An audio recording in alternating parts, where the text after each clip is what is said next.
професор Гаврилов, уважаеми господин Балабанов, уважаеми гости, скъпи жители на град Батак.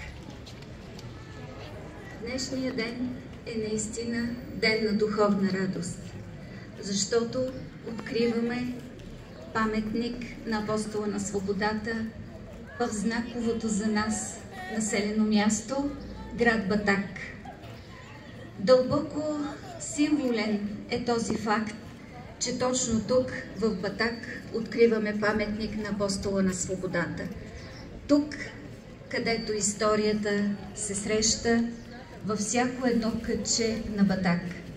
Тук, където всички ние изпитваме чувство на национална гордост, че принадлежим на силен и родолюбив народ. Днес откриваме паметник и издигаме не само камък и метал. Откриваме паметник, който е символ. Символ на стремежа на народа ни към свобода. Символ, който ще възпитава децата на Батак, децата на България в чувство на гордост и принадлежност към рода български. Чест и почитания, професор Гаврилов, за вашата дарителска дейност.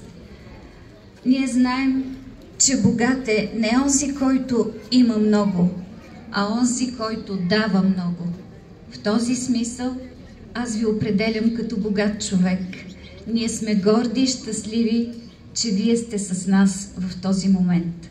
В този момент, в който ние показваме на децата си, че сме част от един горд народ, че те имат основание да се чувстват горди българи, да знаят, да познават историята, да познават героите, извоювали свободата на България.